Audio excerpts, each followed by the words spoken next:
রবীন্দ্রনাথ ঠাকুর কলকাতার এক ধর্নাঢ্য ও সংস্কৃতিবান ব্রাহ্ম পিরালি ব্রাহ্মণ পরিবারে জন্মগ্রহণ করেন।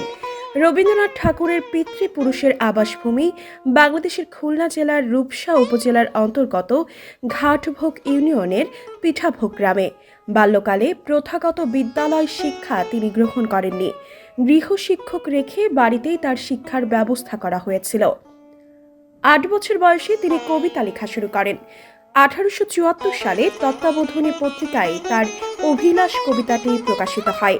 এটি ছিল তার প্রথম প্রকাশিত রচনা। 1878 সালে মাত্র 17 বছর বয়সে রবীন্দ্রনাথ প্রথমবার ইংল্যান্ডে যান। 1883 সালে মৃণালিনী দেবীর সঙ্গে তার বিবাহ হয়। 1890 সাল থেকে রবীন্দ্রনাথ পূর্ববঙ্গের শিলাইদহের জমিদারি এস্টেটে বসবাস শুরু করেন।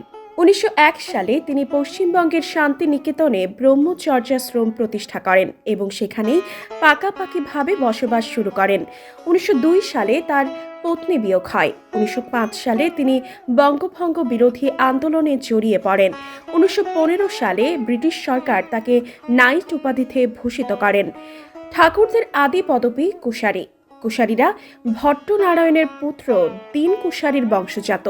দীন কুশারী মহারাজ ক্ষিতিসুরের নিকট কুশ নামক গ্রাম পেয়ে গ্রামের অধিবাসী হন ও কুশারী নামে খ্যাত হন। বিভিন্ন উৎসব ও অনুষ্ঠানে রবীন্দ্রসঙ্গীত গাওয়া বা রবীন্দ্র রচনা পাঠের রেওয়াজও দীর্ঘদিন ধরে চলে আসছে। এগুলো ছাড়াও কবির সম্মানে আরও কতকগুলি বিশেষ ও অভিনব অনুষ্ঠান পালন করা হয়, যেমন যুক্তরাষ্ট্রের ইলিনয় রাজ্যের আরবনাতে আয়োজিত বার্ষিক রবীন্দ্র উৎসব, কলকাতা শান্তিনিকেতন তীর্থ পদযাত্রা, রবীন্দ্র পথ পরিক্রমা ইত্যাদি। চিলিয়ান সাহিত্যিক পাবলো নেরুদা ও গ্যাব্রিয়েলা মিস্ট্রাল, মেক্সিকান লেখক অক্টাভিও পাঁচ ও স্প্যানিশ লেখক হোসে অর্তেগা ওয়াই গোতসে, থেনোবিয়া কাম্প্রুবি আইমার ও হুয়ান রোমন হিমেনেট প্রমুখ স্প্যানিশ ভাষী সাহিত্যিকদেরও অনুবাদের সূত্রে অনুপ্রাণিত করেছিলেন রবীন্দ্রনাথ।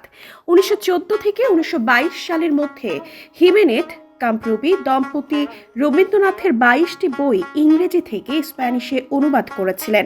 দ্য ক্রিসেন্ট মুন সহ রবীন্দ্রনাথের বেশ কয়েকটি রচনার বিস্তারিত পর্যালোচনা ও স্প্যানিশ সংস্করণ প্রকাশও করেছিলেন তারা। উল্লেখ্য, এই সময়েই হিমেনেট নগ্ন কবিতা নামে এক বিশেষ সাহিত্যশৈলীর উদ্ভাবন ঘটায়। রবীন্দ্রনাথের মূল বাংলা কবিতা পড়েননি এমন বহু পাশ্চাত্য সাহিত্যিক ও সাহিত্য সমালোচক রবীন্দ্রনাথের গুরুত্ব অস্বীকারও করেছিলেন।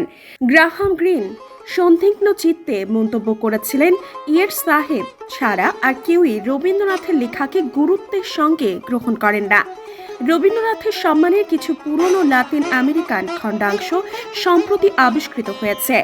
নিকারাগুয়া ভ্রমণের সময় সালমান রুশদি এই জাতীয় কিছু উদাহরণ দেখে অবাক হন।